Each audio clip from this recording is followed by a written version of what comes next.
Okay, you can begin. Okay, good evening, everyone. Today we are presenting the chapter 13 on creating vision and strategic direction. My name is Onessa Nestor, and my team member is Dion Brown.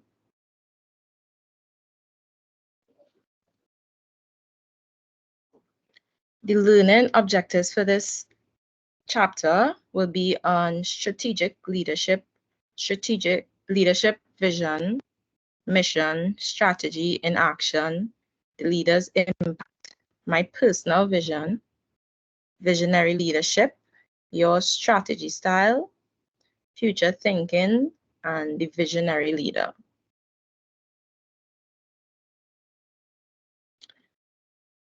Introduction. Today, our presentation will explain the relationship between vision, mission, strategy, and implementation mechanisms. Subsequently, we will then take a look at basic approaches for framing a noble purpose that followers can believe in and how leaders formulate vision and strategy. After this presentation, you'll be able to create your personal leadership vision and use the themes of powerful visions in your life and work. Last but not least, we will discuss the impact leadership has on organizations and how we can apply elements of effective strategy.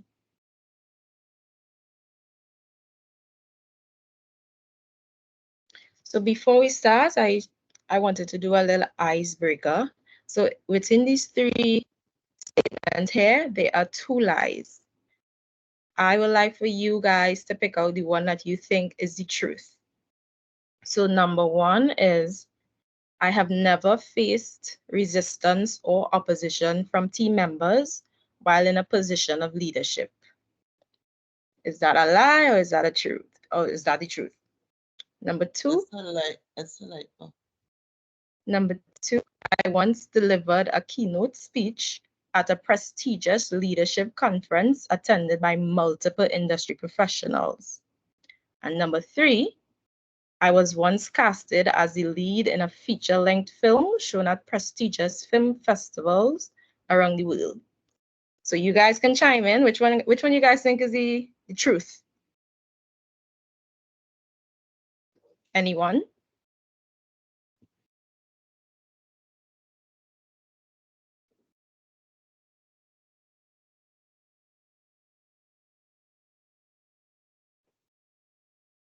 I think one is the truth. Think one is the truth? Yes. Anyone else?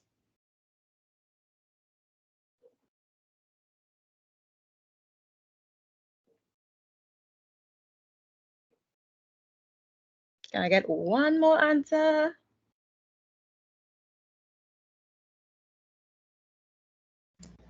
I would say number 3 is the lie and numbers 1 and 2 would be truth. I'm not sure. There's one truth. The one truth is number 2. Number 2. Okay, so we have. Go on. Okay, I thought someone was about to say something. Okay, and drum roll, please. Next slide, the answer is on the next slide. So here we go.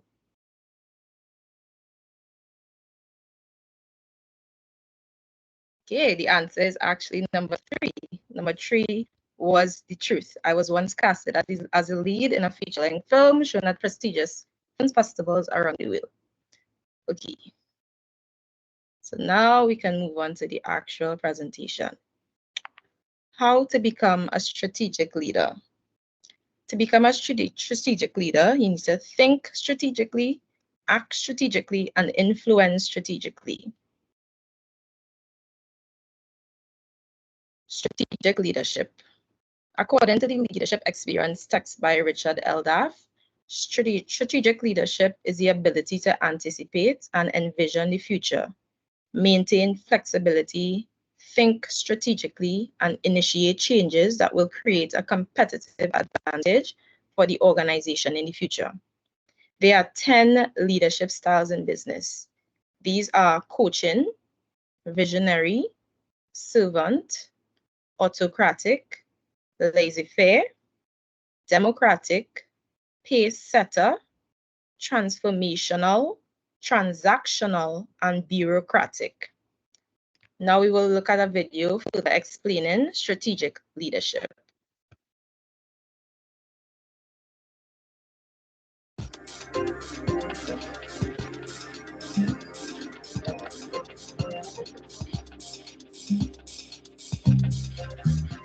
You can't have strategy without leadership.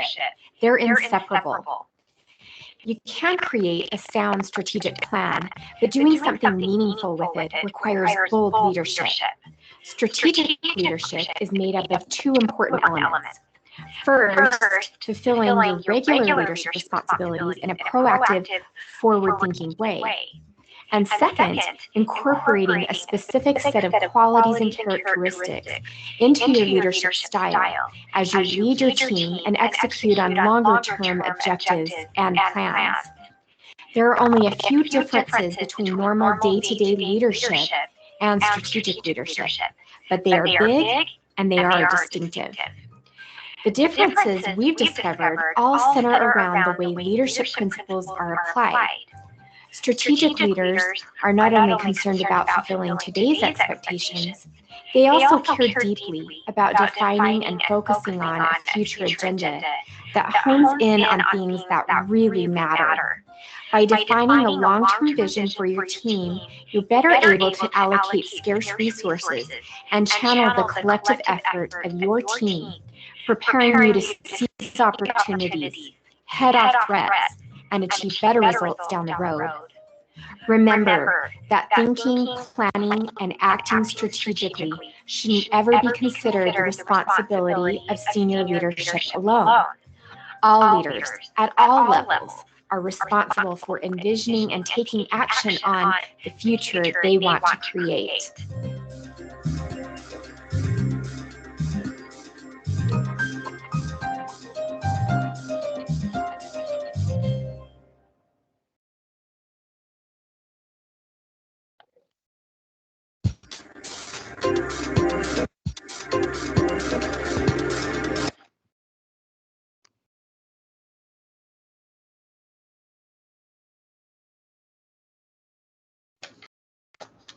And now we move on further with strategic leadership.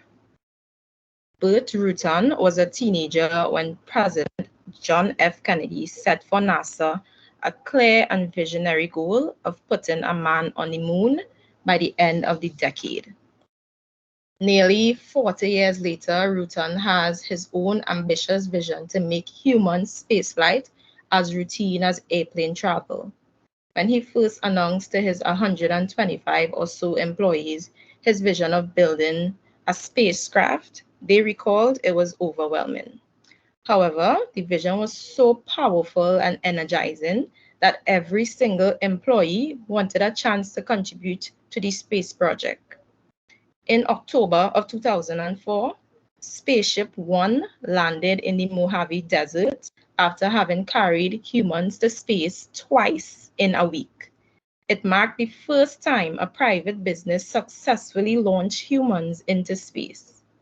One of the most important functions of a leader is to articulate and communicate a compelling vision that will motivate and energize people towards the future. The vision of routine space travel is out of the ordinary, but so was Kennedy's idea of putting a man on the moon in 1961. Both situations illustrate how inspiring and energizing an idealistic vision can be. Good leaders are always looking forward, setting a course for the future and getting everyone moving in the same direction. Follower motivation and energy are crucial to the success of any endeavor. The role of leadership is to focus everyone's energy on the same path.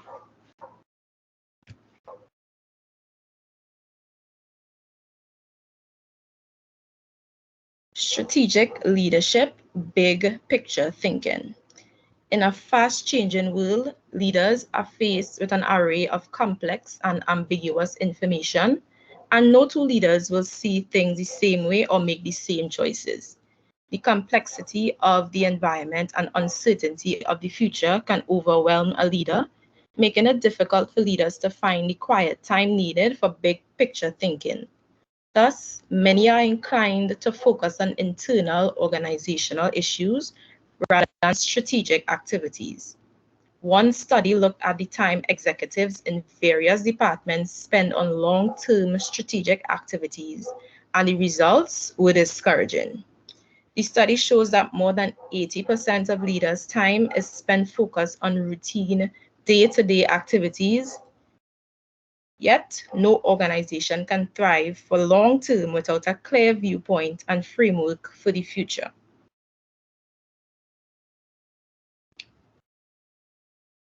And now we have an example of big picture thinking when it comes to strategic leadership. Jeff Bezos, Amazon founder and CEO, is a perfect example of how thinking about the big picture can lead to an organization to success. He founded the company in 1994 because he heard the statistic that internet usage was increasing by 2,300% every year. With that potential growth, Bezos knew an e-commerce platform could be hugely successful in the long term. Under Bezos's leadership, Amazon's stock grew by 225,000%, and the company is the most notorious leader in the e-commerce industry. Jeff Bezos is a famous example of a transformational leader. As you'd expect from the name, this is most effective in times of change. A transformational leader is a leader who is driven by a strong passion for innovation and creating change that grows an organization. They are constantly looking to create change in the way their business decision-making is done, how employees' tasks are carried out, and how their organization's assets are handled through innovation. They improve the creativity and performance of employees through innovation and empowerment.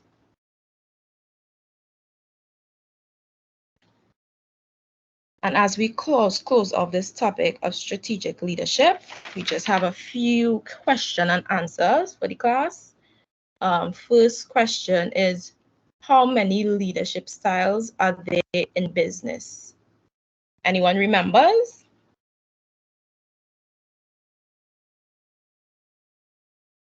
Anybody?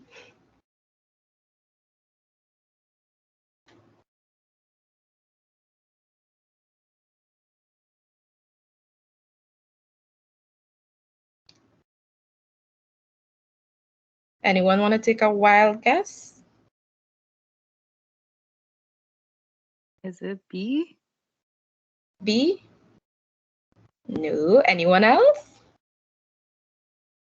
I'll give one more guess. It's not B.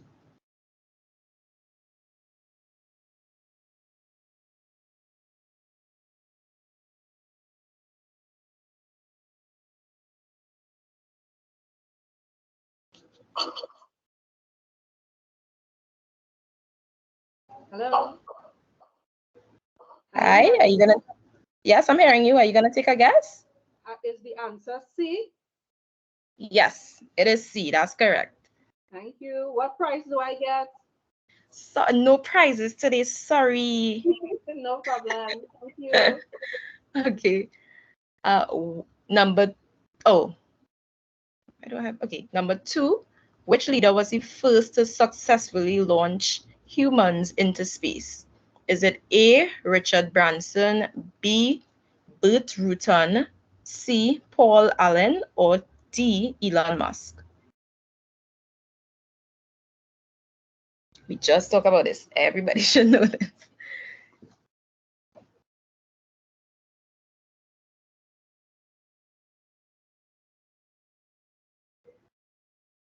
Anyone want to chime in?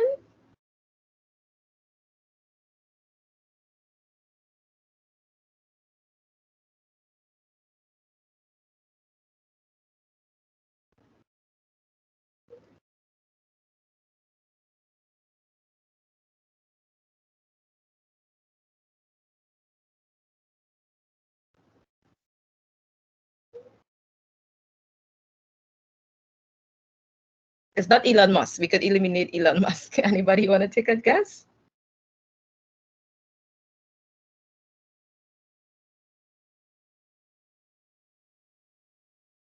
Is it A?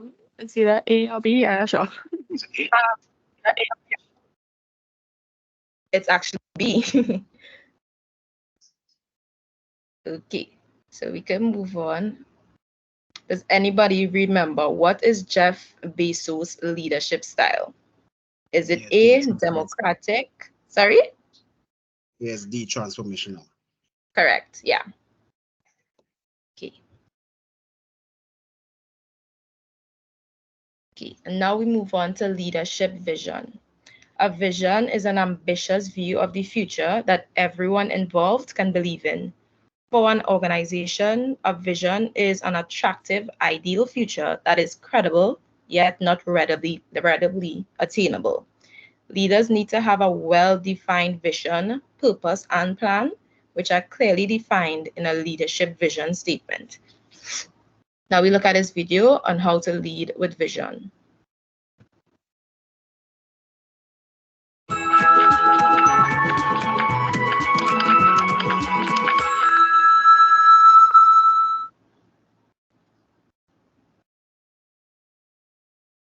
Hi, I'm Suzanne Matson. Welcome to this whiteboard session on how to lead with vision. According to Harvard Business Review, enlisting others in a shared view of the future is the attribute that most distinguishes leaders from non-leaders. What that means is that we expect our leaders to be visionary, but we don't necessarily expect that from our co-workers. When you lead with vision, it means that you're really good at inspiring and motivating your team to help you implement the project's vision and thereby deliver the project's objectives and benefits. Let's look at how you can do that. The first step really is for you to partner with your client.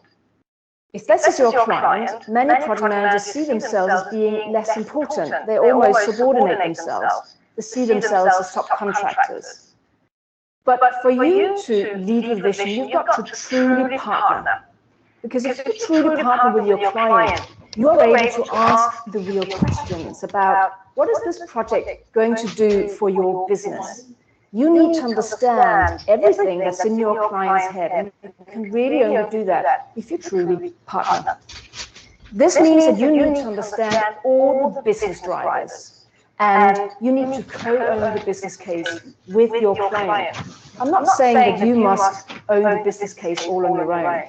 Co-own it with your client and convey that picture. Convey those business drivers to your team so that you can begin to provide that vision and direction. Some project managers are very task-oriented. They tell their team members to work on task A, task B, without giving them the context. Now, that's not very motivating. It certainly isn't leading with vision. So you've got to really explain the future state and make it appealing. So where were we before? Where are we now? And where are we going? What does that vision look like? And link it to corporate strategy. Link it to your client's corporate strategy. Because everybody likes to work on projects that give meaning and purpose.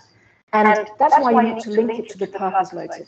Why might each individual team member want to help you implement this vision? Because there's something in it for them. They find it motivating. Thank you for watching. Please visit us again at projectmanager.com.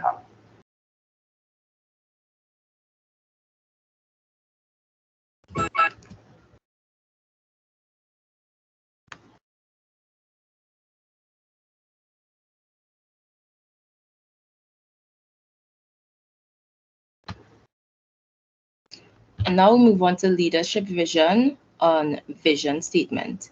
As stated by businessnewsdaily.com, a vision statement is a written declaration clarifying an organization's meaning and purpose for stakeholders, especially employees.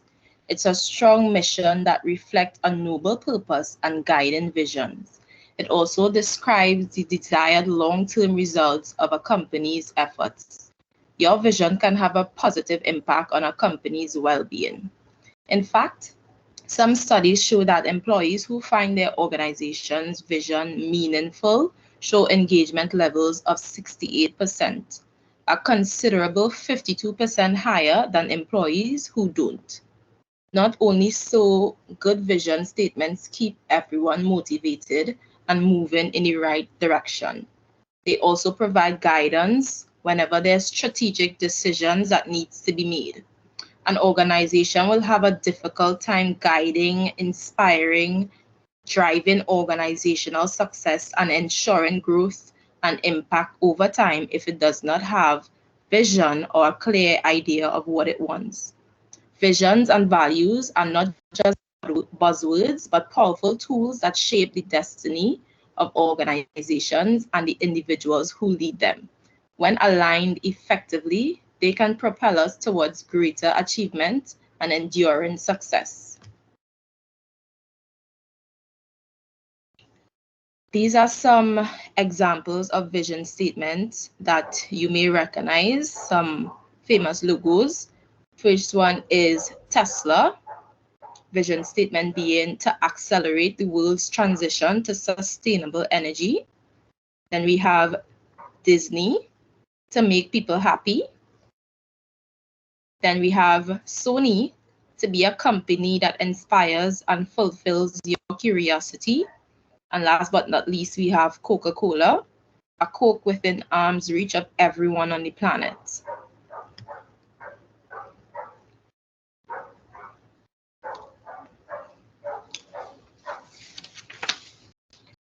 Leadership vision.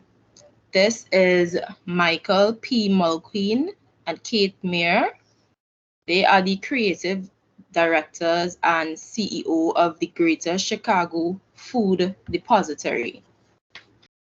The Chicago Food Depository is a chef training program with a 12-week program aimed at teaching low-income, low-skill workers the basics of cooking, along with life skills such as punctuality, teamwork, commitment, and personal responsibility, with the goal of landing each person a good job. It was begun in 1988 by Michael Mulqueen, who was the executive director of the Greater Chicago Food Depository, based on a concept originated at a Washington, D.C. soup kitchen. Mulqueen, who is a former brigadier general in the U.S. Marine Corps, set the agency towards a vision of solving the problem of hunger by moving people out of poverty, not just giving hungry people a meal. While in the training program, participants will prepare about 1,500 meals a day that are served in after-school programs around the city that give low-income children an alternative to gangs and drugs. Under Mulqueen's leadership, the Greater Chicago Food Depository graduated around 300 people from community kitchens, with almost all of them finding jobs soon after leaving. Some 63% stayed in their positions for at least a year, a high number in a typically high turnover industry. The current executive director, Kate Mayer, was quoted saying, "For those who succeed, this is the beginning of the end of the cycle of poverty." The vision of helping people change their lives has energized employees at the Greater Chicago Food Depository in a way that simply providing food to low-income clients never did.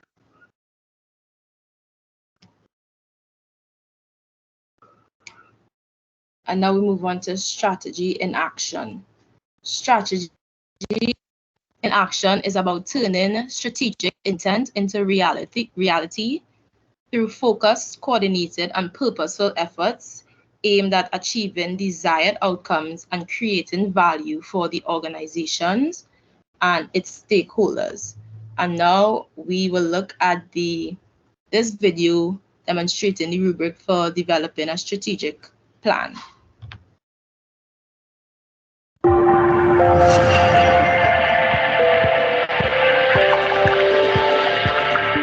So one of the next things we want to talk about are action plans. Now, action plans are the tactics that you use to accomplish the goals which enable you to achieve the vision of your company or the strategic plan. So you have your vision, your mission, your goals, your action plans, along with your internal and external factors. You develop these things to create your strategic plan. Now we're talking about the action plans themselves, the tactics to achieve the vision, the strategy. And you have certain parts. You have the what and the why. The what is probably the most important piece. It's obviously what you're going to be doing. And the why is the second most important piece. Because if you understand the reasons why you're trying to achieve something, then the rest falls into place. You'll figure the rest out. If the why is strong enough, then the result is there. You'll achieve the what if you understand the why. The next piece is the who. Who's going to accomplish this? Who's going to work on this?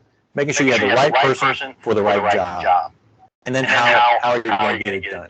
How are you going to get the things done? What resources do you need? Where do you need to be? When do you need to be there? All the steps required to achieve the results you're trying to achieve. And you put all this together into an action plan that enables you to accomplish the different things that you need to accomplish your goals and your objectives to achieve.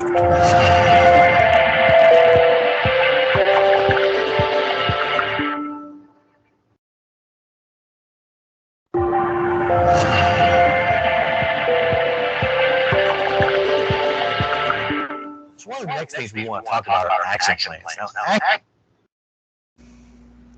Hi, Anessa. Hi, Sid. Hi, you want to just lower the volume on your speakers when you're playing back that because we're getting feedback. Okay. Echoing, right? Okay, and now we move on to strategy in action. Strategy formulation integrates knowledge of the environment, vision, and mission with the company's core competence in such a way as to achieve synergy and create value for customers. When these elements are brought together, the company has an excellent chance to succeed in a competitive environment. But to do so, leaders have to ensure that strategies are implemented, that actual behavior within the organization reflects the desired direction. Strategy is implemented through specific mechanisms, techniques, or tools for directing organizational resources to accomplish strategic goals. This is the basic architecture for how things get done in the organization. Strategy implementation is the most important as well as the most difficult part of strategic management, and leaders must carefully and consistently manage the implementation process to achieve results. Some research has estimated that as much as 70% of all business strategies never get implemented, reflecting the complexity of strategy implementation. Now we look at an example of strategy in action of Steve Jobs. Steve Jobs transformed Apple from a personal computer manufacturer into a dominant force in the digital entertainment business, creation of the sleek, stylish iPod and the iTunes music store, changing the rules of the game in consumer electronics, environment, and software. Jobs made a strategic decision in 2001 to get into the retail business in order to increase visibility and sales. He hired Ron Johnson, a fast-track Target executive, to help create a store experience that would be a physical embodiment of the Apple brand. The showcase store in Manhattan, which customers enter through a huge glass cube with a suspended Apple logo inside, reflects the company's reputation for clever design and is open 24 hours a day, 7 days a week. Jobs' vision broke all the standard rules about computer retailing. For example, conventional wisdom says stores selling expensive products like computers that are purchased infrequently should be located on inexpensive sites. But Jobs wanted to sell different experiences, not just products. So rather than building standalone stores on cheap land, he decided to locate expensive sites like shopping malls and bustling downtown areas. Most employees are not there to sell, but rather to provide free help on how to use Macintosh computers, iPods, Apple software, and accessories like digital cameras. Getting into retailing was risky, but it has paid off. The Apple chain has become a retailing phenomenon.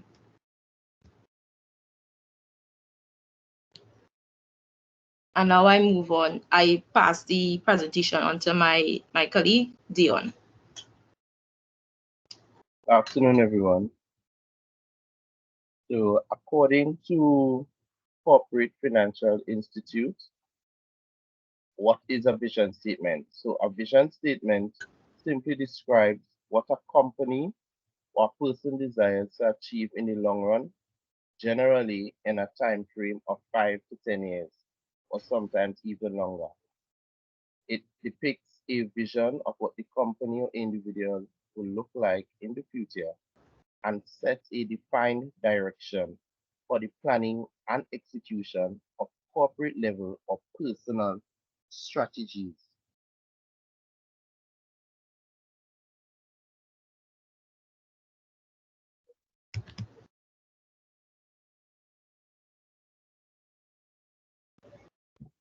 So there are 6 main components of what makes an excellent vision statement. Right? So the first component, which is it must be written in the present tense and not the future tense, although it's a vision statement that looks into the future, it must be written in the present tense. So when it's written in the present tense, the statement must simply describe what we will feel, hear, think, say, and do as if we had reached our vision presently. That's why I write it in the present tense. It is summarized with a powerful phrase. That phrase forms the first paragraph of the vision statement. The powerful phrase is repeated in whatever sort of communication medium or media you have to trigger memory of the longer statement.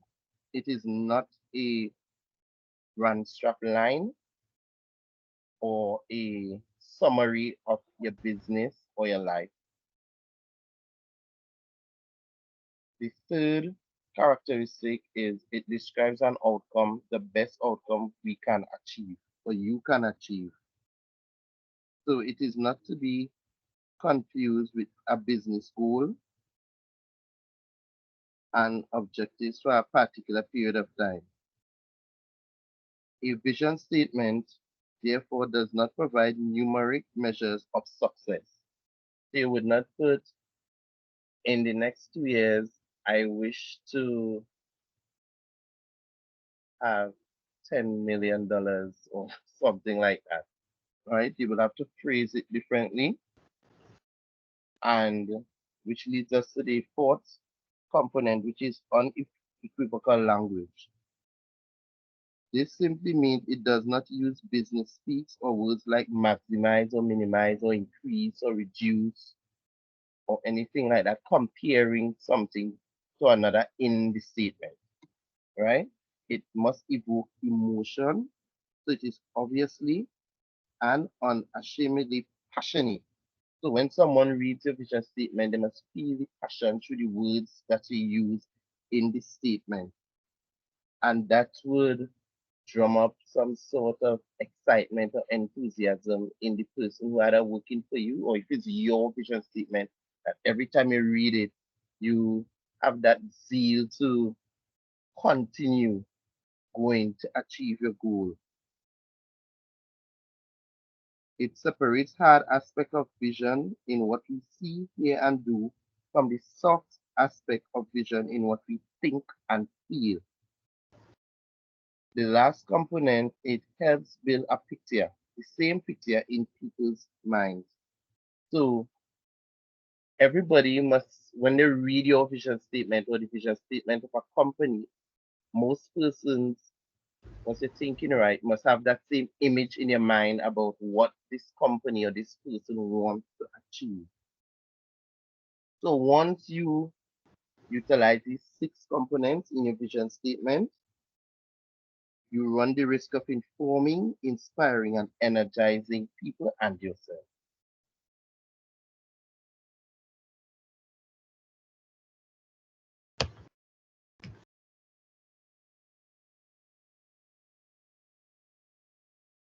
And once there's good, there's bad.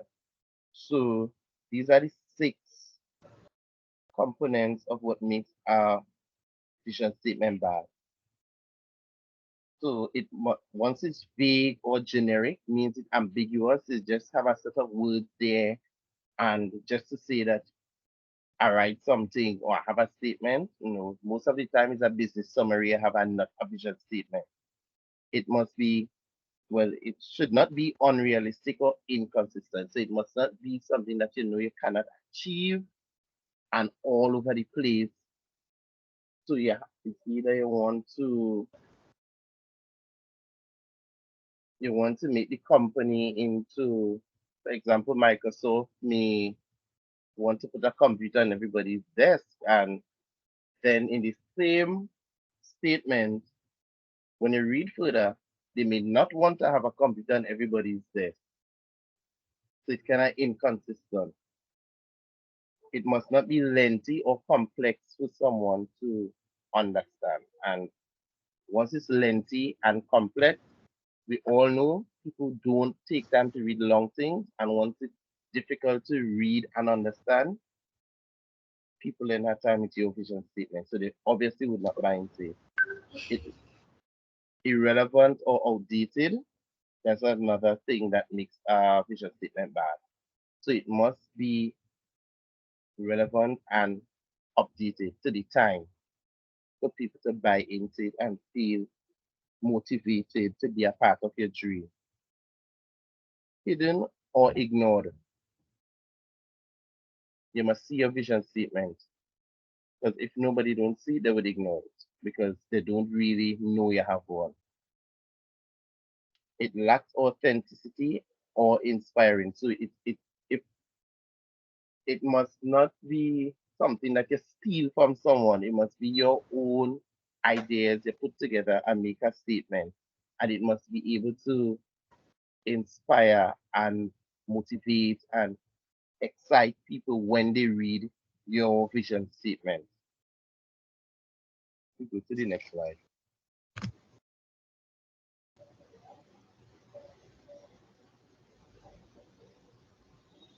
So these are just one example each of a good and a bad vision statement. So example 1, which is a good vision statement, highlights Microsoft's vision statement, which states to create local opportunity, growth, and impact in every community and country around the world. So why is that statement good?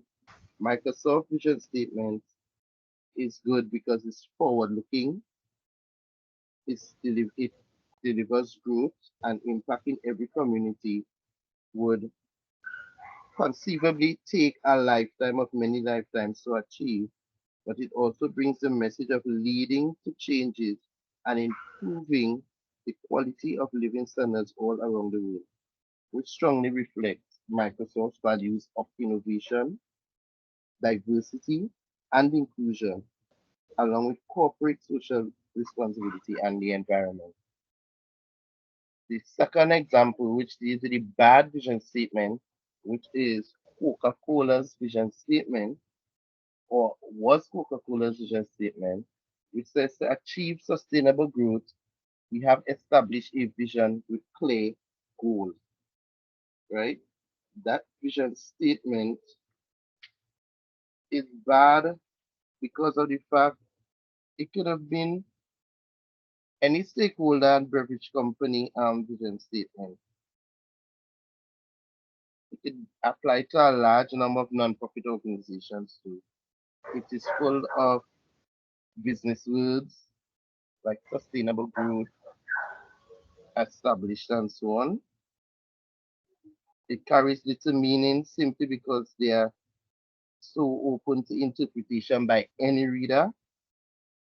They carry little meaning overall because they carry all meanings to all people, right? So I think by now Coca-Cola had changed this vision statement because they noticed that it was a bad vision statement.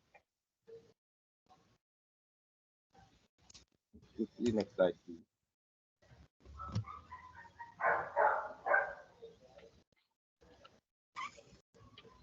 So there are 6 basically types of vision statements.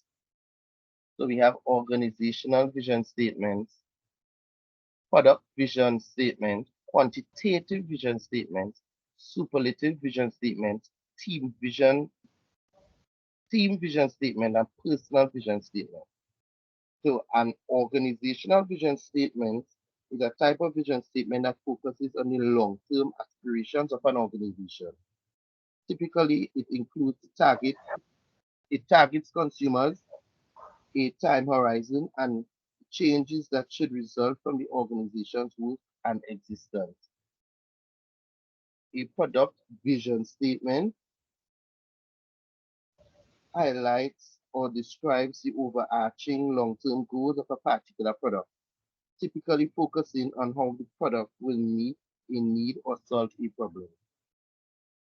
While the quantitative vision statement deals with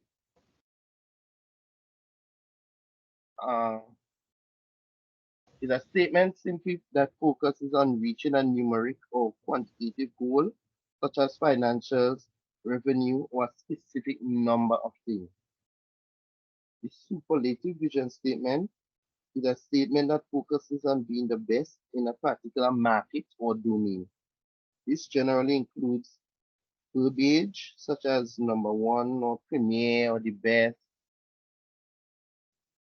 Those type of words you would use to draw people in. Once people hear it's the best or number one, everybody wants to be a part of it, right? Team vision statement is a type of vision statement aiming to motivate team members, typically focuses on the team's overall goal and inspires commitment to work towards a shared goal. We will deal with personal vision statement in the other slide.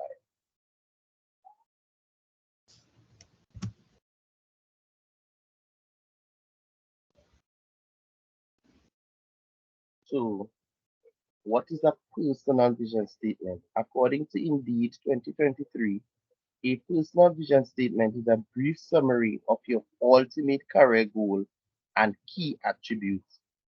You may also see such statements referred to as career mission statements or a career vision statement. The vision statement typically communicates your goal in 30 to 40 words. Why are personal vision statements important? Personal vision statements are important because it keeps you focused on long-term goals and helps you set realistic short-term goals and are extremely useful when you are pursuing job opportunities and leadership roles.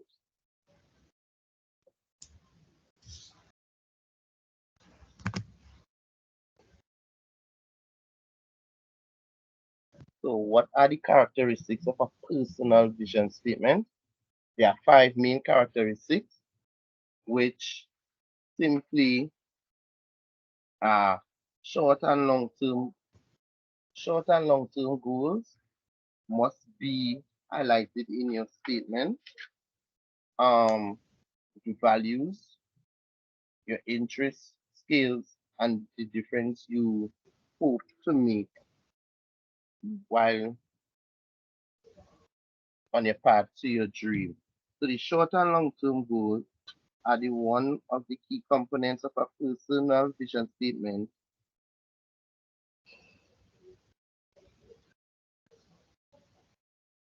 And the long-term goal, I believe, relate to your overall professional development, while the short-term goal can serve as a step that help you get there, right? So the short-term goal is would state basically the strategy or the actions you would use to get to achieve the vision that you want to achieve, and the long-term goals relate to the overall development, what it is that you're achieving. Your values is knowing your personal values and principles may help you determine how to achieve your goal. Values might include honesty, creativity, loyalty, open-mindedness, or community, right? And these words could vary according to what your vision is, your personal vision is. Your interest is sometimes could be very passionate because it's your personal interest. It can help remind you about the reasons behind your goals. For example, your passion for helping others might inspire you to set a long-term goal of becoming a firefighter or a director or simply the chairman of a non-profit organization. You know, it's what your personal vision is. Your skills should be to help evaluate what your strengths are and what abilities you might want to work on, right? And the difference you hope to make is to bring your client or yourself or your community or even the world, if that's your vision to do something to the world, to convey to others what motivates you and helps you pursue your goals. Next slide, please.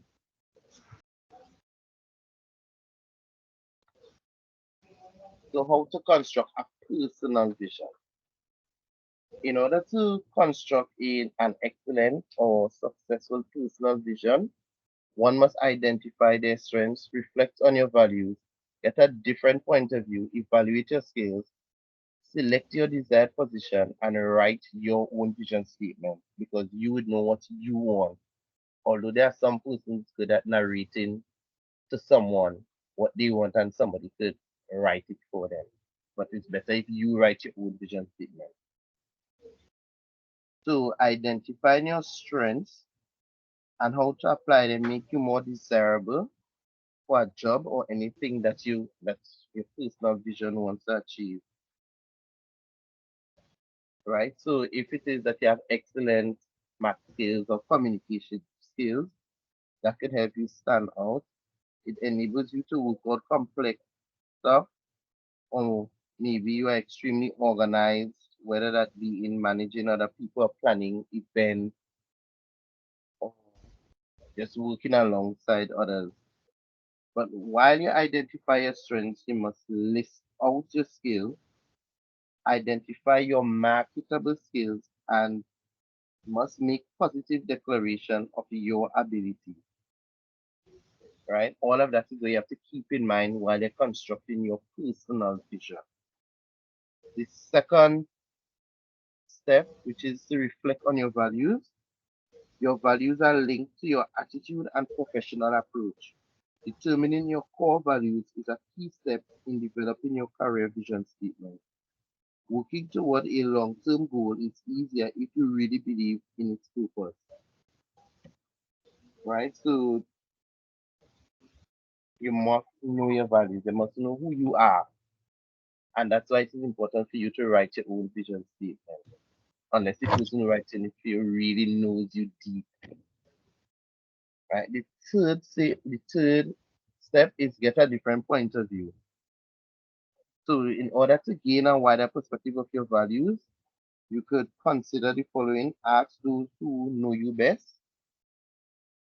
And some persons I know who online and take like a values test. And so they answer questions, and based on the results of the test, they believe that that is their values or who they are. The fourth one is to evaluate your skills. So that one, in developing your vision statement, is to decide how your personal abilities and beliefs can solve problems. Identify what potential issues you may encounter in your career or life and determine how your skills and attributes make a positive impact. So you will take some time and ask the question, what issues are you passionate about? Are there issues that your personal strengths are particularly well suited to tackling? And are there certain issues like human rights or financial regulation or issues that fit well with your core values? Number 5 says select your desired position.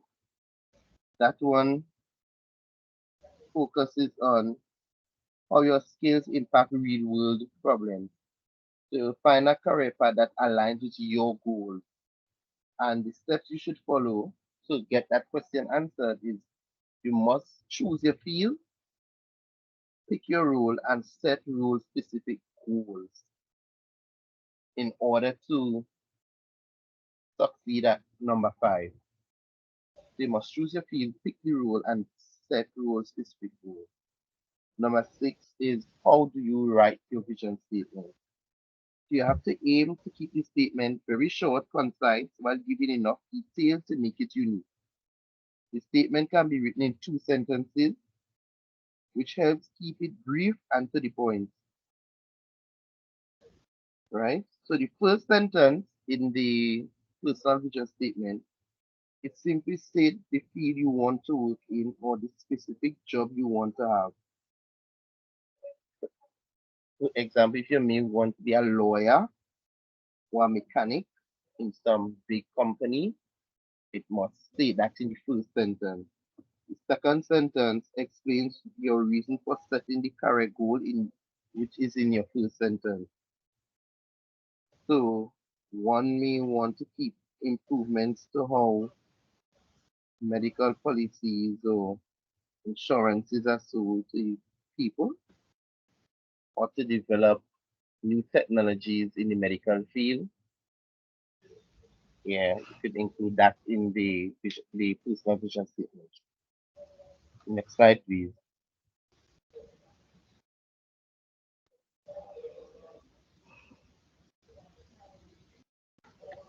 So the next slide deals with how to use and revise your statement. And it is okay to change your vision statement if you have a change your mind on what you want to be or what you want to do. But how to use the vision statement? A completed statement can be used to advance one's career. Right? So here are some ways to integrate your personal vision statement into your work life. Review it every day. Let it guide your job search. Include your vision statement in your resume. Right? So while reviewing it every day, you could put it on an index card and keep it in a safe or a prominent place, such as in for ladies in a handbag or in the purse. For men, you could keep it in your wallet or in your bag if you wear a book bag on your back, or you know. So you could see it often. If you're in an office, you could stick it up on your wall. If you want people to see it, you could put it in your desk drawer, where it will be more private and personal to you. You could let it guide your job search by, you could use it to keep your final goal in mind when searching for new jobs. So you would choose your next step based on what role you get, or how closer you get to your goal, and invest your energy in applying for jobs that get you where you want to be. And you can include your vision statement in your resume. The best place to add your career vision statement is to your objective section in the resume. So that is the top part of the resume after you put your bio data with your name and your address and your phone number and your email. So this gives potential employers a clear idea for your previous education and work experience translate into your ambitions for work in the future, right? While revising the statement, part of your career development involves reassessing and possibly changing your goals. As you pursue new opportunities and gain more experience, consider altering your vision statement to take account of the new situation. So you'll decide why you need to change your statement, reevaluate your new career goal, and then you will rewrite the statement, of course.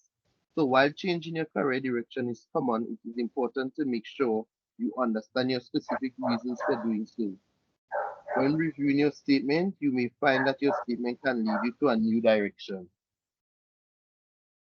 When you reevaluate your new career goal, you can introduce your new goal into your vision statement by following many of the same steps you went through to write it the first time, right? And so while revising it, you have the benefit of experience to help you decide whether you want to pursue a different role in the same field or totally change your direction, right?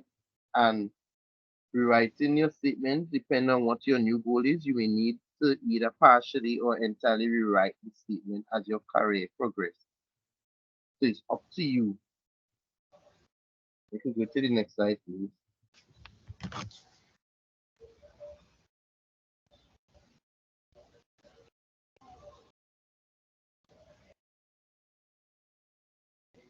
So everyone knows what is a vision board, I hope. And or if you don't know, you have heard about a vision board, either at work or while you're going to some seminar or in school, you hear the term vision board. A vision board is simply a collage of images and words representing a person's wishes or goals, intended to serve as an inspiration or motivation.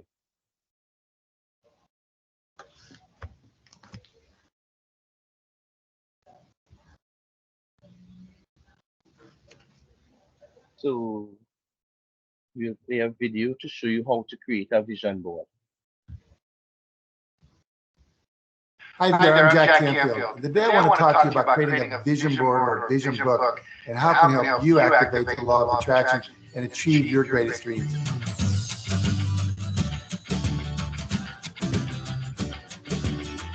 Your brain will work tirelessly to achieve the statements you give your subconscious mind. And when those statements are the affirmations and images of your goals, you are destined to achieve them. Now, creating a vision board is probably one of the most valuable visualization tools that's available to you. And this powerful tool serves as your image of the future. It's a tangible representation of where you are going. And it represents your dreams, your goals, and your ideal life. Now, because your mind responds strongly to visual stimulation, by representing your goals with pictures and images, you will actually strengthen and stimulate your emotions, and your emotions are the vibrational energy that activates the law of attraction. The saying, a picture is worth 1,000 words, certainly holds true here. It's very important to illustrate your dreams and your goals visually. Now, to begin creating a vision board, start by finding pictures that represent or symbolize the experiences, the feelings, and the possessions that you want to attract into your life, and place them on your board. Now, have fun with this process. You can use photographs, cutouts from magazines, pictures from the internet. You might get on places like Google Images or Pinterest, whatever inspires you. And be creative. Include not only pictures, but anything that speaks to you, such as meaningful symbols. And consider including a picture of yourself on your board. And if you do, choose one that was taken in a happy moment. Now, you'll also want to post your affirmations, inspirational word quotations, and any thoughts that inspire you on that board. So choose words and images that uplift you and make you feel good. Words like love, joy, courage, and perseverance. Now, you can use your vision board to depict goals and dreams in all areas of your life, or in just one specific area that you're most wanting to focus on. Keep it neat and be selective about what you place on your vision board. It's a good idea to avoid creating a cluttered or chaotic board, because you don't want to attract a lot of chaos into your life. So use only the words and images that best represent your purpose, your ideal future, and words that positively inspire you and bring up positive emotions inside of you. Now, there's beauty in simplicity and clarity. Too many images and too much information will be distracting and harder for your subconscious mind to focus on. If you're working on visualizing and creating changes in many areas of your life, you might want to use more than one vision board. You might use one for your personal goals and another for your career and your financial goals. You might even want to keep your career vision board at the office or on your desk as a means of inspiration and affirmation, and try to keep your other vision board on the nightstand next to your bed. Leave it standing in an open position as often as you're comfortable with, and spend time each morning and evening visualizing, affirming, believing in, and internalizing those goals. The time you spend visualizing in the evening just before bed is especially powerful, because the thoughts and images that are present in your mind during the last 45 minutes before going to sleep are the ones that replay themselves repeatedly in your subconscious mind throughout the night. And those thoughts and images that you begin each day with will help you to create a vibrational match for the future you desire that day and in the future. Now, as time goes by and your dreams begin to manifest, look at those images that represent your achievements and feel gratitude for how well the law of attraction is working in your life. And acknowledge that it's working. Don't remove the images or the pictures that represent your goals you've already achieved. Achievement of the goals on your vision board are powerful visual reminders of what you've already consciously and deliberately attracted into your life. That's a good idea to create a new vision board each year. And as you continue to grow, evolve, and expand, your dreams are going to grow and expand and evolve as well. Also, your vision board is meant to be kept and cherished because they're a chronicle, not only of your dreams, but your growth and your achievements.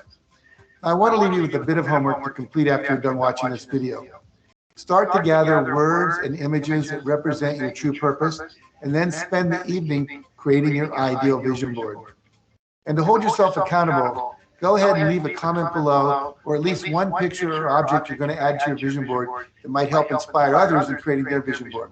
And I'll be sure to follow up with you. So thanks again for watching. And remember, nothing will change for the better until you do. Now, if you found this video helpful, make sure you like it, share it with a friend who may need it. Hi there, I'm Jack Camp.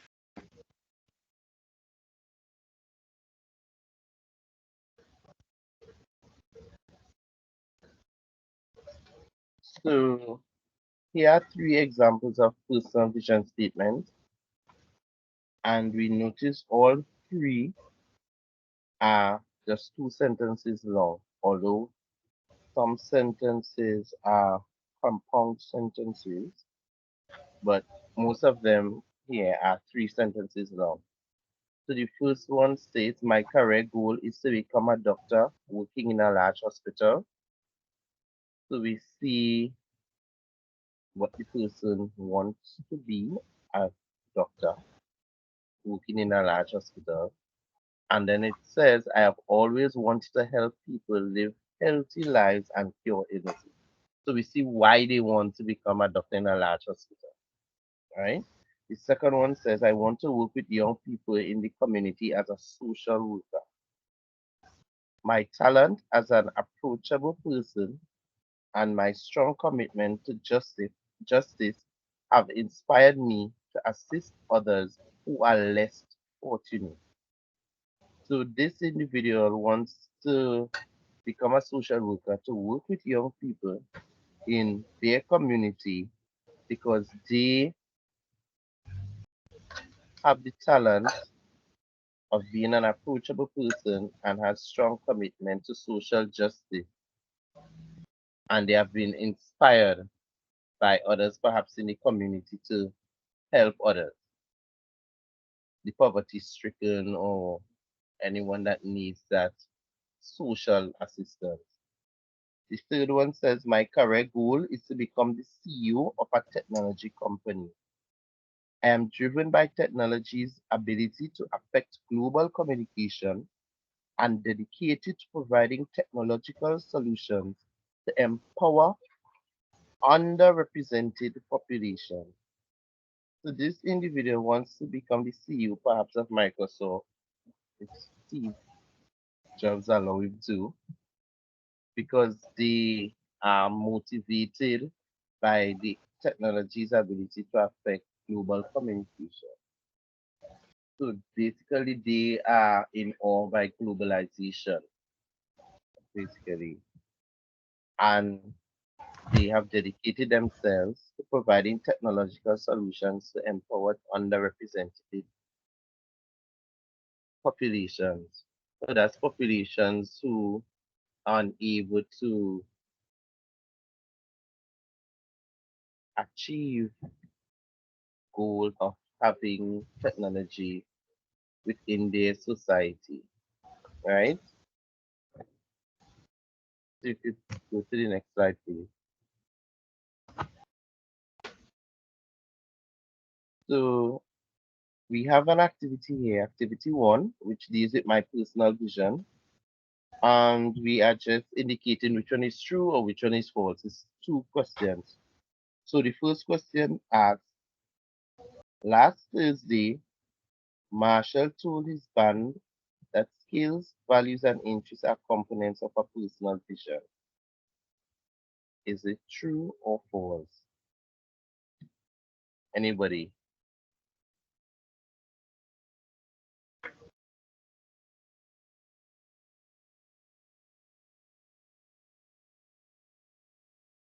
Anybody willing to try if or to That's say true. it is true? It's true. All right. The second question is qualitative vision a type of vision statement? True or false?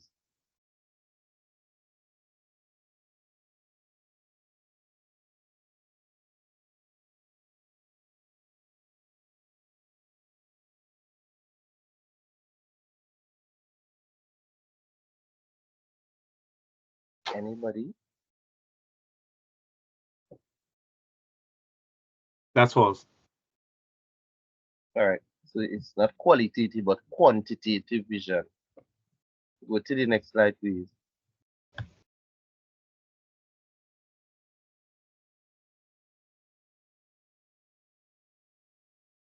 So this slide deals with your strategy style.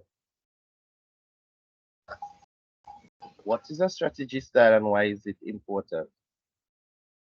So a personal strategy style is a meticulously crafted and well-balanced plan, taking into account the allocation of time and resources that describes one envisioned future state and outlines the specific actions, sequence of steps, and tangible as well as intangible resources required to attain it. So if one could look at the picture, you would see some colored lines, some red lines going to the red arrows, some light blue lines going to the light blue arrows, and some white lines going to the white arrows. So the red lines, you see they underline what each arrow means. So the red lines states that what is the personal strategy? The first red line on your left, well on my left, which would be your right, which states your personal strategy. And you will see it underlines personal strategy is a meticulously crafted and well-balanced plan. You will see the light blue arrows pointed to the target, what it is that your strategy is, or what it is that you want to achieve with this strategy. And the white arrows point to the resources and the plan of actions and the ways to achieve your strategy and to make your strategy achievable. And that is by having the resources required to attain it. Why is a strategy style important? Because it focuses on implementing the individual's goals effectively. It ensures all necessary planning stages are in place to create a high quality plan. It incorporates specific requirements for designing the strategy, and it enhances the quality of a long-term life plan and significantly increases the likelihood of achieving goals. Right? So once you understand why you want to do or why you want to have a strategy plan, and the strategy plan or your strategy style is simply how you would achieve the personal vision, what steps or actions you would put together to achieve the personal vision.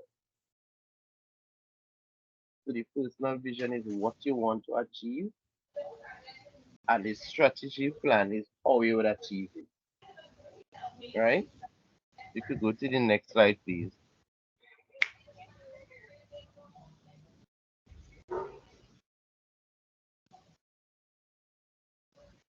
So we will play a video on how to make a strategy plan. In this week's Key 3, let's talk about the key 3 you need to create a personal strategic plan. First of all, why would you even need a personal strategic plan? Well, one big clue is that there is no company or corporation that reaches its goals and moves purposefully ahead without a strategic plan. Why should we be any different? I really believe I'm the CEO of me, and so I should take that deliberate strategic approach to getting to my next level and realizing my full potential, maximizing my return on personal energy, just like a company would maximize its return on equity. Number one, clarify your values. What are the values that are most important to you? It's very important to get those clear so that all of your goals and your mission and everything is in line and in support of these values. Because when we're operating and we're not in line with our values or making choices, working at places, in relationships that are not in line with our values, there's always going to be this kind of niggling discomfort and dissatisfaction, and we're not going to be in a position to really 100% maximize our potential or bring the fullness of who we are and the gifts that we have been given to the fore, because we're not in line with our values. So it actually drains energy. So think about what's most important. Honesty, integrity, accountability is really important to me. And so, you just think about those values and actually make a list of them. So now that your values are clear, you need to think about your mission in this world. What is it that you do or have experienced, a little part of your job now, or something that you did in the past, or something that even when you think about it interests you or excites you, for some reason just seems to make you feel alive? And how can you use that thing or those things in the service of humanity? And a lot of people hesitate here because they say, oh, well, that can't make money or it can't make a business. You'd be surprised at what can make a business. But don't think about that right now. The fact is, if you get in line with what it is your mission on this earth is, then you'll be surprised to see how you start to really have your creativity kick in, and you're able to think about different ways that you can pursue it in small and big ways right now, right here. Personal mission statement really talks about the person you intend to become and what impact or effect you hope to have. And Robin Sharma gives a great exercise in order to really tease this out, which is the last day statement. So you think about your last day on this earth. If you were on your deathbed and you look back at your life, what would you have wanted that to mean? What legacy would you have wanted to leave? Because you lived what? Because you lived what? And you use that kind of brainstorming to come up with this personal mission statement that will then be able to be the starting point from which you derive your goals and you derive your plan and all of those things. But you have to think about your personal mission statement. For me, that is to empower as many people as possible to realize their full potential. Now, major key to creating a personal strategic plan is to think about the type of person that you are going to need to become in order to fulfill your mission and live according to your values. Like, what are some of the key characteristics that you will need to develop? What are some of the key disciplines you will need to develop? The key habits? What are some of the actual personal skills that you will need to have?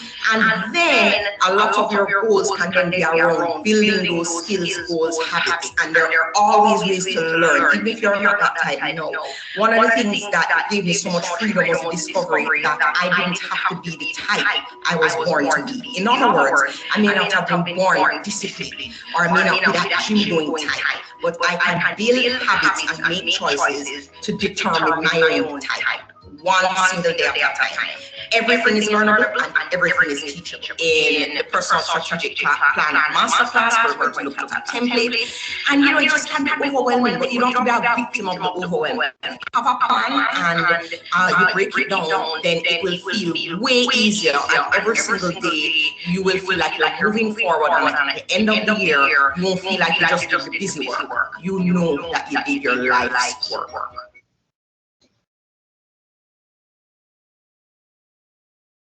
This week's key three.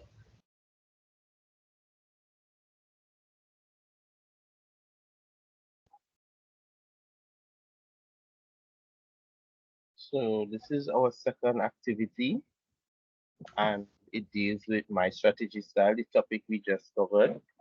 And the first question is, indicate which of the following are accurate about personal strategy style. Are they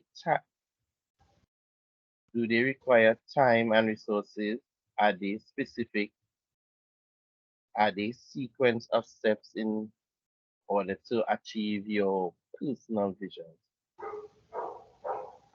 Or is it all of the above?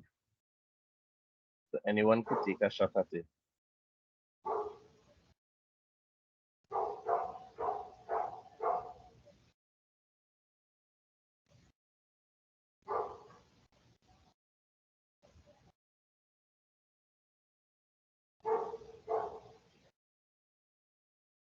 Anybody?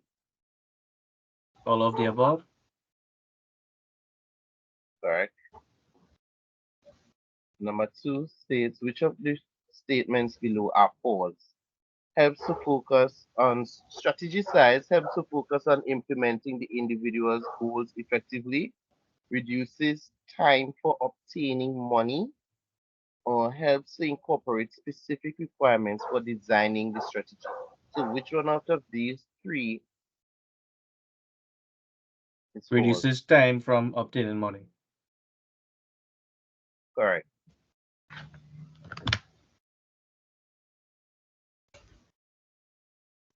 Next slide, please.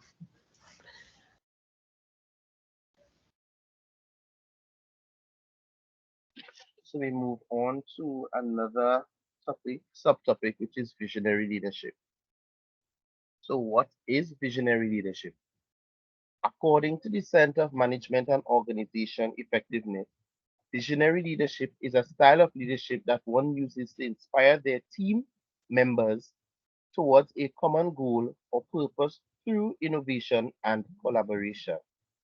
They encourage team members to leverage their own innovative ideas to fuel creativity while navigating the team towards a unified vision. Visionary leaders exist at all levels of management, and they possess skills that inspire personal growth and enhance business value.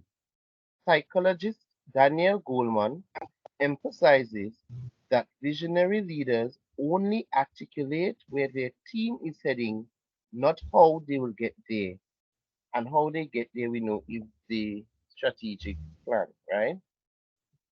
The the how is left up to the team members. Thus, a visionary leadership style has roots in driving people to experiment, create, and take risks. Next slide, please.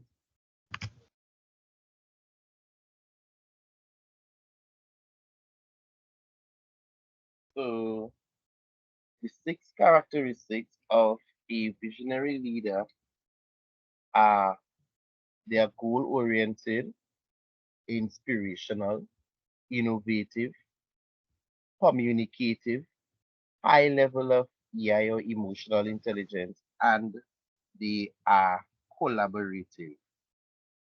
So when we say they are goal-oriented, visionary leaders understand that identifying and establishing a common goal is key to bringing a vision to life. Building harmonious relationships is also something very important in goal-oriented, because you must network for people to ask to work with you and cooperate with you to achieve your goal, right? The second one, which is inspirational, focus on or states that visionary leaders use their goal-oriented mindsets to inspire and drive their teams forward. They strive to create an energizing atmosphere to enable workforce members to voice their ideas, undertake challenging tasks, and grow and develop. So, visionary leaders, if they are, although they are transformational, but they are somewhat democratic also, because they allow you to voice your ideas. and to take risk and challenging tasks. But while you take the challenging tasks and if you fail, they hope that you grow and develop and use that failure as a motivation. Right? Innovativeness or innovation. True visionaries encourage their teams to bring their ideas to life. They are open-minded and encourage new and distinct ways to better serve customers and create a competitive advantage for the team and organization. Visionary leaders consistently challenge themselves and those around them to ask, what if? This question can inspire new concepts and ideas that lead to creative and value-added solutions. Communicative.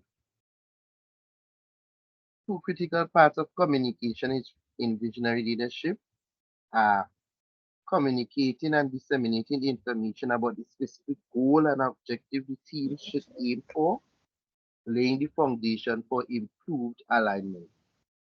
The second part is facilitating collaborative discussion where team members share and combine their ideas and expertise to achieve the goals and objectives.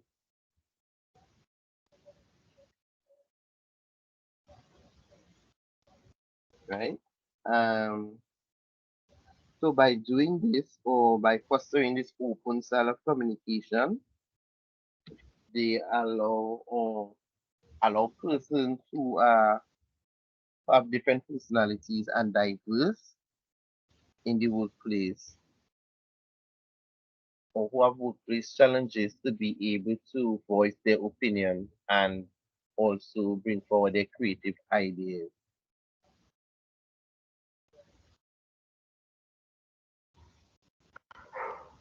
So emotional intelligence and a high level of that gives the leader the ability to be a motivator, to have empathy, to have excellent social skills, to be a good self-regulator and be very self-aware of what is going on. Because your EI or emotional intelligence allow you to assess your own behaviors and decisions as well as how the impact and how it impacts others around you.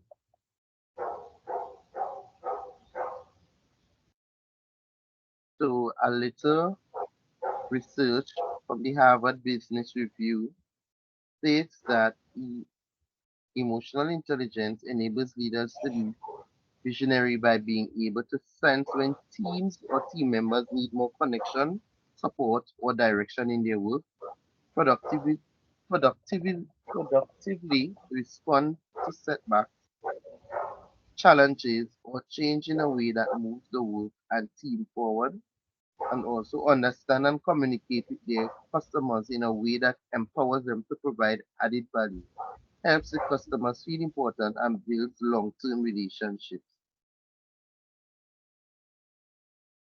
So regardless of your leadership style, once you have emotional intelligence, you can benefit as a leader, or you can also always benefit from a leader.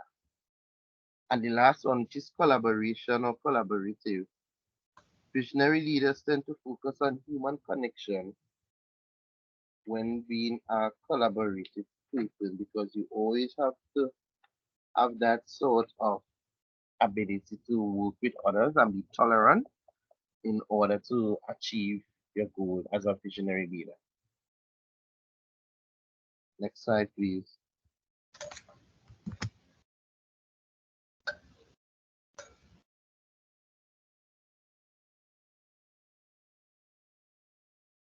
So how can you become a visionary leader? As you strive to develop visionary leadership skills, apply these concepts. Understand the value of creating a mission statement. Look for opportunities to improve and become more empathetic. We have a picture here of Miss Oprah Winfrey, who is a visionary leader, and she's the owner of Harpo Production, right? So when one says understand the value of creating a mission statement, the mission statement allows the visionary to go back to the previous slide.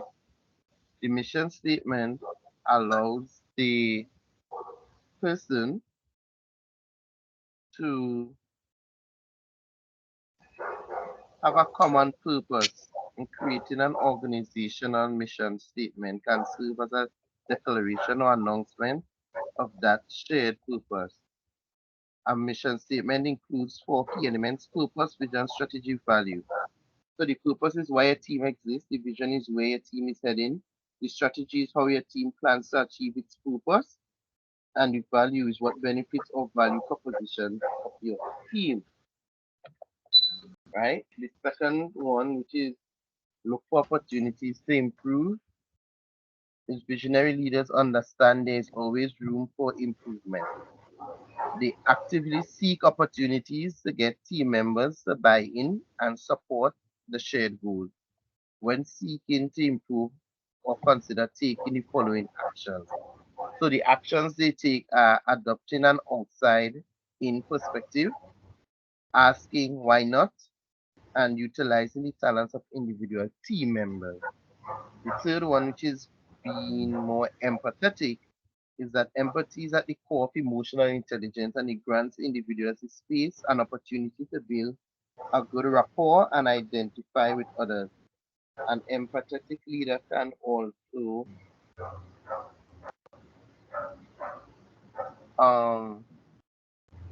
allow you that safe space to come to them and, as we would say in local parlance, bring talk everything, and they will be able to sit and listen to you and perhaps give you advice in how to deal with the situation or so. So they most of the time have excellent conflict resolution skills, right? And we have some examples of some visionary leaders. So the first one is Nelson Mandela. He is a individual who worked in politics in South Africa rather than business. He was the first democratically elected president of South Africa. He worked tirelessly to fight against apartheid and racism in his country, improving the lives of millions. Nelson Mandela was so devoted to his vision that even prison could not deter him from his goals. Through focus, determination, and willpower, he endured a long prison sentence and still came out ready to fight for his vision. This dedication is to his vision helped Nelson Mandela secure a more free and equal country. His leadership was pivotal in the fight against racial discrimination, both in South Africa and the rest of the world.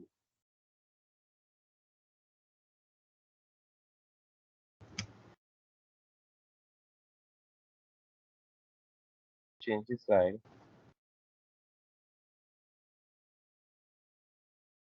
The other visionary leader is Elon Musk. He is a modern example of visionary leadership, as they say. Elon Musk is innovating the way our world operates with new ideas on transportation, energy, and technology. Elon Musk has never considered any idea to be impossible. This drive to rebel against the status quo is what makes Elon Musk such a good example of visionary leadership. To some, his ideas seem outlandish and unachievable, but that never stopped him from the pursuit of knowledge and innovation. Elon Musk also chooses the most creative, intelligent, and inspired people possible to lead his teams. By choosing the top talent around, he places a tremendous amount of trust in his teams. This leaves room for the world's top innovators to achieve their visionary aims. Change the slide, please.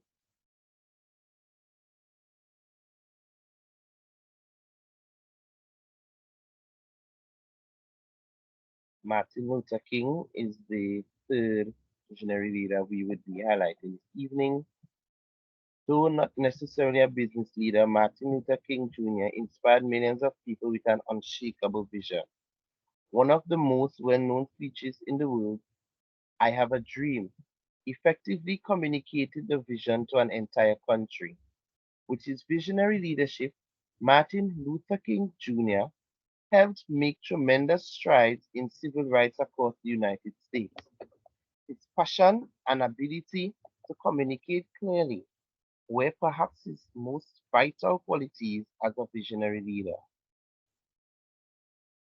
A practiced pastor, Martin Luther King Jr. leveraged his vision of a bright future and his natural speaking ability to liberate millions. Change the slide, please.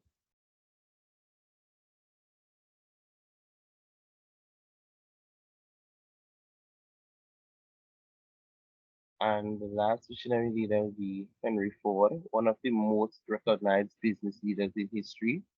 Henry Ford transformed the way production operates. With his introduction of the automobile assembly line, Henry Ford made mass production possible. He was always driven by his vision. In fact, he started the Ford Motor Company with virtually none of his own money. Instead, he harnessed his vision to negotiate deals and reinvest his profits. With the creation of the assembly line, his successful business practices, and the vision that inspired other thousands, Henry Ford cemented himself as a legend in the business. Change the slide, please. So, third activity deals with visionary leadership. And this first question is, what qualities do visionary leaders possess? 1, knowledge to make money. 2, innovativeness, unapologetic. And 4, collaborative. So we have A, B, C, D, which is 1 and 3 is A, B is 2 and 4, C is 1 and 4, and D is 2 and 3. So anybody who wants to make a guess as to what qualities do visionary leaders possess? B, 2 and 4. Yeah. So you're correct. You change the slide, please.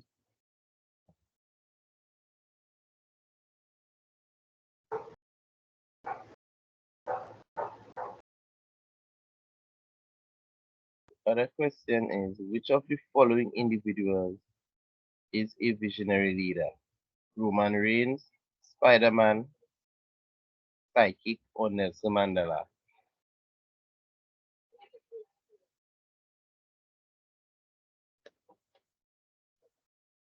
Anybody?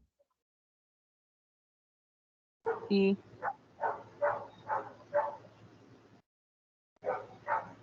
Okay. You change the slide, please. All right.